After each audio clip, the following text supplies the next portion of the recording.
know what it's all about. She was just one of those that took to it straight away. Black Caviar's return for the spring was inspiring, but on the eve of her first Group 1, Luke Nolan was suspended, and fellow jockey Ben Melham took the reins. I brought her through the Scalacci, the Moya on Cox Plate Day where she was super, and then to get to the Patnack, you know, that was a massive relief to finally win that Group 1. I think the biggest challenge at that time was there was a new star on the horizon. While she was away, this new horse called Hayless, the Wonder from the West, appeared. And he looked outstanding. It was the challenge of the two-gun sprinters, and as sad as it was not to have Luke there sharing it through suspension to get the monkey off the back, that was a great feel. She's a once-in-a-lifetime horse, and you want to be part of it the whole way through. To miss her first Group 1, it's like missing a kid's first birthday or a christening, you know, and that's how I liken it. We're not really superstitious, but that was one of the things that if it works, keep it going. And to have Luke not riding that day, that was just out of the ordinary, out of the norm. Coming down to the 400-metre mark now, and Black Caviar, the narrow leader, Schofield getting a little busy on Hayless. Starwitz feels over the heels of the bear. He's a big danger. The leader's putting in a run. Black Caviar's still the leader. Melham hasn't really moved on as he's two in front. Starwitz the second. Hayless can't go on to a 10-0 after them. Black Caviar though holds Starwitz at bay. She's unbeaten 8 over 8. What a champion she is. And Ben did exactly as Ben was asked to do, which was just sit there and ride. And he did his little wave, of course, and he got his fine, was it $200 or $300, and he nailed it. She never raced again. It was job done. I think we might have been about 8 for 8. You know, she had achieved the pinnacle. You know, if she doesn't go to the races again, she's got that Group 1. The tides of racing seasons change. The Autumn Carnival is always seen as the younger sibling of Australia's magnificent spring. It could be said that the smaller crowds are true racing enthusiasts, but in 2011, Black Caviar would change all of that. And throughout the year, she was putting racing on the front page for the right reason, and to be part of that, it's quite surreal because to be there and witness it all, and the fact that they cheer you onto the track when you're on a champion, to be part of it, it's unbelievable. 400 left to go now. Black Caviar, she's gone to the lead. Hayless only 3/4 away, staying on with her. It's never too mad about her riding before and then Troopers wins it. Black Caviar with the 200 metres. The crowd starts to applaud already. She's gone 3 lengths in front. Hayless can't go on in the middle for third, but this is why she's rated the best in the world. Look at this. Black Caviar is the 30s down to a canter. I've said it 100 times before, if you can model the feeling you have when you're riding Black Caviar, you make a fortune selling it. She started to reach a greater audience. People started to say, hey, this might be the real deal. People that are just willing to hop on a plane and just go to see her because she's this magnificent horse. On other occasions, a lady that came down from the north coast of New South Wales, I think they had the floods through Grafton or that part of Lismore or somewhere, and she was just so frustrated. She'd been home one flood after another going through her house, and she said, shit, stuff it. She came to Melbourne to watch Black Caviar race and had a smile on her face from ear to ear. Another lady flew in from America one day to watch a race at Caulfield, flew in that morning, out that night, because she wanted to see this horse from California or somewhere. That's amazing for a horse to be able to do that. Not a horse. My grandmother would have smacked my ass for dropping my ages.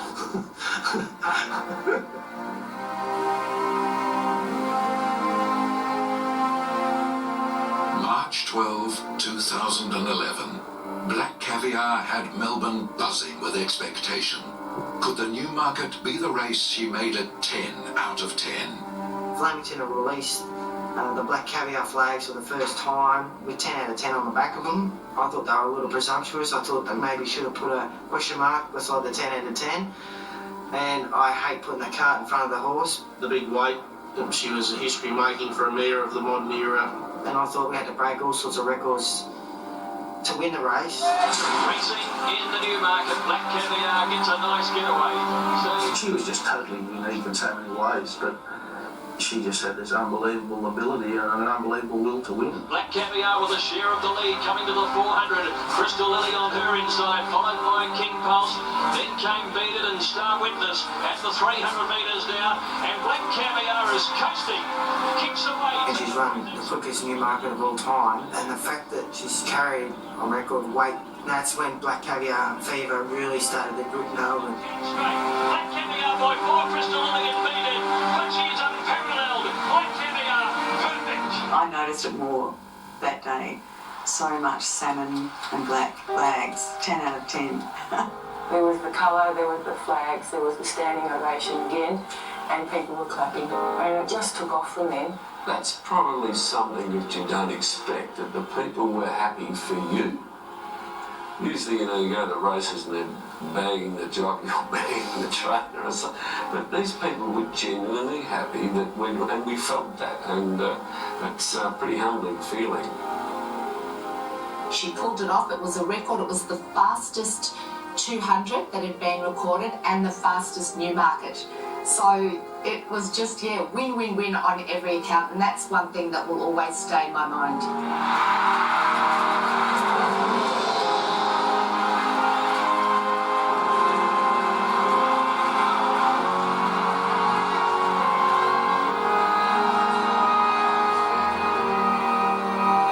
The Australian spirit has become salt of the earth in stories about horse racing. Creatures great and small change people's lives. Characters become cult figures, and triumph is deeply admired. And most stories begin quite simply.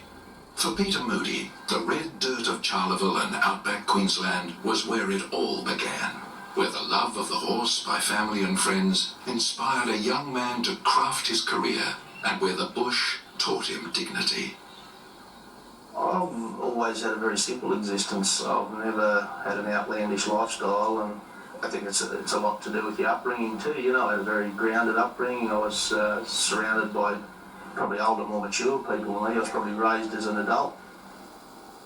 Running around here at Charleville and Wyanda as a kid, that straight where you took the photo of yesterday, and here at Charleville, I was running around here as a snotty-nosed little kid from the age of 5 to 15, and strapping horses and riding horses, and never ever dreamt of leaving here, let alone ending up at Royal Ascot shaking the Queen's hand with the best horse in the world. That's pinch yourself stuff.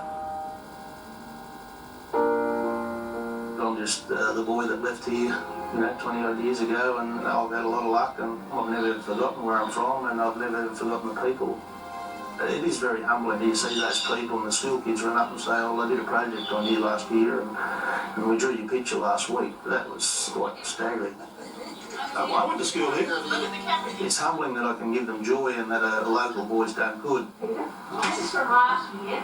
Not a bad likeness. But when you're back amongst them, I feel very, I don't know what the word is, I feel almost ashamed that they sort of laud what I've done or have achieved, My memories of my father, unfortunately, the fact that he was then afflicted with alcohol and at the back end of his life, and it's probably only in latter years, through family and friends, that I realised what a good horseman he was. Whether that's a genetic thing, I don't know, but I was always worked with and surrounded by good horsemen as a kid growing up. So it was a very reflective moment for me. The last time I was there with my sisters, and we spread my dad's ashes. Everything looks so much bigger when you're a kid. Then to see nothing there, there's a shed left where there was a wonderful homestead, there was a set of stables, there was a up and running active, sheep and cattle property with people everywhere. Not much here, you wouldn't think it now with the trees, but this is where I learned to ride. This is where I grew up. And then you have that little moment with your parents where you walk up the back and have a chat to Dad and say, "Shit, I wish you were here to see how well we're going," That was I'm not an emotional guy, but I did get emotional there, Probably I'm starting to get a bit emotional now, You think all the people around you that you grow up with, and, the bastards aren't alive to see how successful I've been,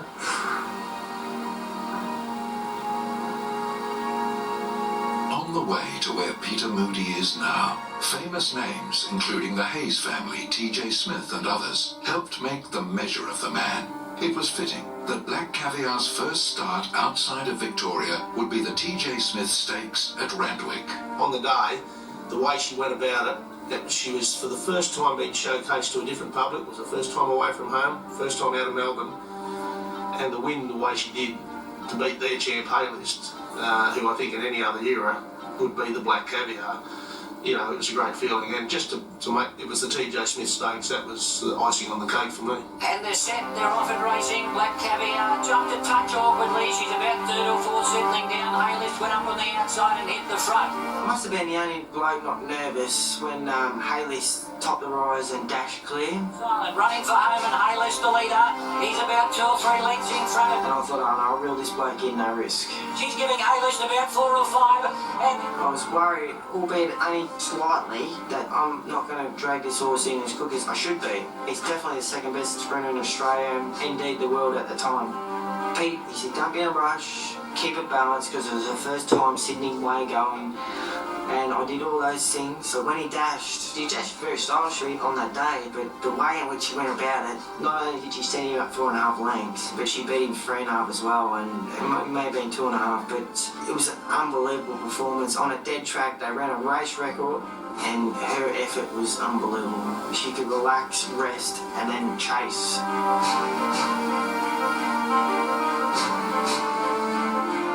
It's a quality only champions have, and I think that day she displayed that in spades.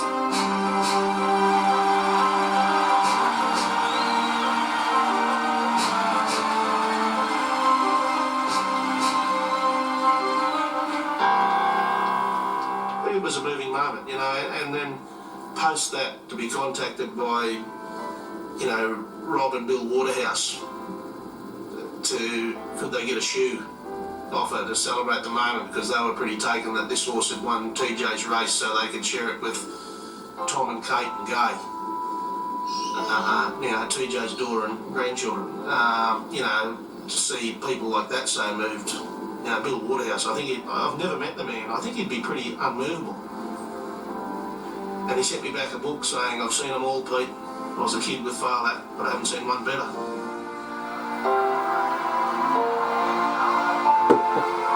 Thought she'd go to Queensland. That was just a given, because there's no way Peter Mooney, being a true Queenslander, wasn't going to show his best horse in Queensland. The amphitheatre that Brisbane set up for the day was just unbelievable. Brisbane's a little bit like Mooney Valley in the fact that the crowd is there right on top of you. Every section of the crowd cheered as she walked past. This is just going out before the race. And she didn't let anyone down. She came out and won like the good horse she is. coming around the bend. In Haylist, the leader from buffering. Black Caviar, she made the corner awkwardly, but Nolan said, let's go, and come into the 300. Black Caviar sprinted up on the outside of Haylist, and then followed by buffering. But Black Caviar is the leader. She got away from Haylist with 100 metres left to go. It was about now that the association with Farlap resurfaced. His 14 straight wins seemed impossible to surpass. The mythology of Big Red and what happened back then seemed unattainable. But it is all about Black Caviar. She went past the 200, leading by 4 lengths. Away she goes. What a champion. 14 straight, and she's up there with the greatest ever. As she reached the record, legendary stories became entwined, and weeks later she raced past it. And if you come to see the greatest, here she is. Black Caviar opening up by about 5 or 6 lengths.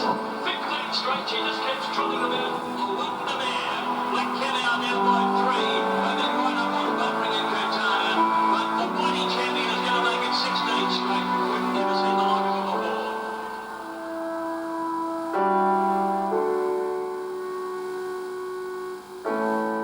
I think I'd be lying and you'd be better versed than someone else in the press would be, but I think she's beaten 20-odd individual Group 1 winners. Frankel hasn't even done that. He's the best horse I've ever seen. I don't know if Farlap did it. Has there been a horse that's beaten more individual Group 1 winners than her? But for a horse to beat that many individual Group 1 winners, something pretty special, isn't it? They can't all be no good. She's beaten Slipper winners. She's beaten Caulfield Cup winners. She's beaten Newmarket winners, all-age winners. She's beaten them all. What do you reckon? I think she's pretty bloody good. The first run at 1400 and only run she's had at 1400. Her work was magnificent. She travelled quite strongly through the race, and I allowed her to amble up before straightening, and she had the race well within her keeping shortly thereafter. Races to the front, she's kicked away now, she's home, she's 3 lengths clear. The pride of Australia is the greatest show on earth.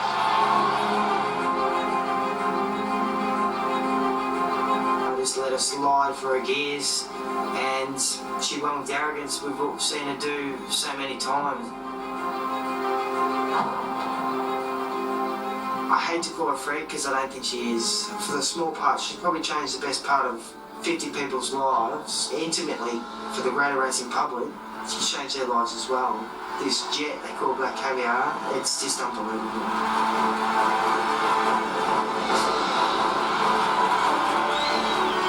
Take on the world became the cry. The Australian competitive spirit of proving themselves on the world stage fueled the speculation. It could not be said any better than a small sign on the Flemington grandstand. London calling. It wasn't like we woke up one day and said we want to go to Ascot. It was a planned assault by Peter and his team to get her ready, to have her fresh, and to get her across there in one piece. Away from the overload of media obsession, one dark morning, Black Caviar had her last gallop at home before stepping up to the greatest challenge of her career, Royal Ascot. She was in good shape. She'd been in better shape, but she was in good shape. She sustained a tear to a muscle in a hindquarter, which she hadn't done before in Adelaide. We'd worked on quite feverishly to get that right. And that was probably the last test to make sure. It didn't let go, but she had feeling in it.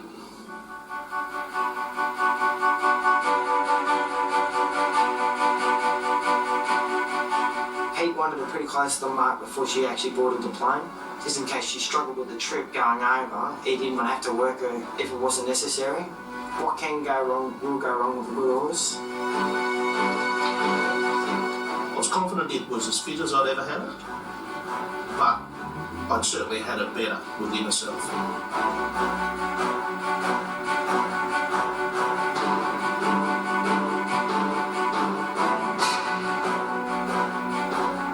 The media swarm wasn't frenetic enough. At the final press conference before her departure came the unveiling of the special pressure suit she would wear on her journey to the other side of the world.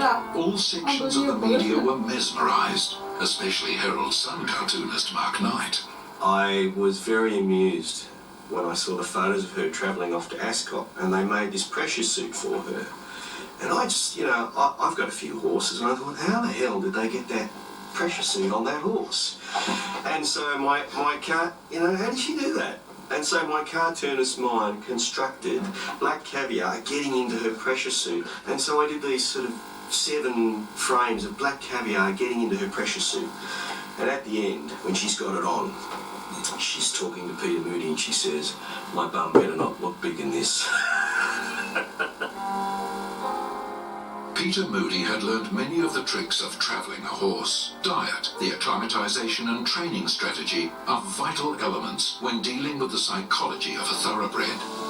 The trip was daunting, and the connection spared no expense, having Moody's best personnel entrusted with its success. To go and do it on a world stage, it'll be a great thrill, but the scary thing for me is the fact that we've got to travel so far. The horse can't get up and have a walk around the aeroplane. She's going to be boxed in a crate about 8 foot long and 3 foot wide for 30 odd hours. She's not going to get the direct 21-hour trip. She's going to fly from here to Singapore probably and spend 4 or 5 hours on the tarmac while they unload and load a cargo plane. To be there and to see her taken off the float, because she was agitated and it was cold and it was bleak and the smell of jet fuel was in the air, and Tony calmed her down beautifully, and then Paddy made sure everything was perfectly set up in the new float to be that was to take her to London. She's got to fly to Abu Dhabi or somewhere like they do it again and refuel before she gets to Heathrow and peak hour traffic, and then have a 4-hour float ride up to Newmarket where she's going to be stable. So from the time she leaves a stable here to the time she gets to a stable in Newmarket, she's going to be cramped in that little box for about 30 odd hours. I thought the way she travelled had saved the day. Had she not travelled good, we're in a lot of bother. She travelled super, she lost 9 kilos. Most horses lose 30, 40, 50 kilos. She lost 9. Whether that was just her attitude, her demeanour, or the suit that we travelled her in, I'm not sure. But that was the thing that saved the day. She travelled so well and did so well. It was Abington Place that Black Caviar was to call home over the following 2 weeks. A small stable in the heart of Newmarket. This historic town has the DNA of thoroughbred racing.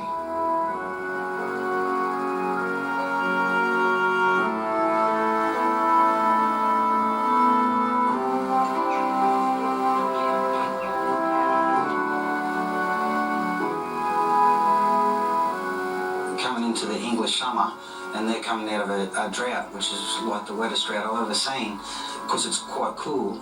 It's actually helped us a lot. I think if we went to somewhere where it was warmer, like Singapore or somewhere like that, I think it would slow us down a fraction.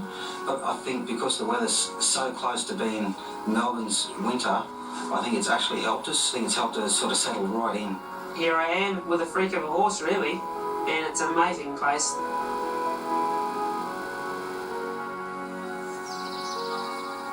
I think what captures Newmarket is the title the home of horse racing, because it's known throughout the world as the headquarters, but the home of horse racing really gives the impression of where it all started with James I in 1605. So in the early 17th century, Newmarket is the base from which springs an international sport, the high end of racing. But the town absolutely has racing in its DNA.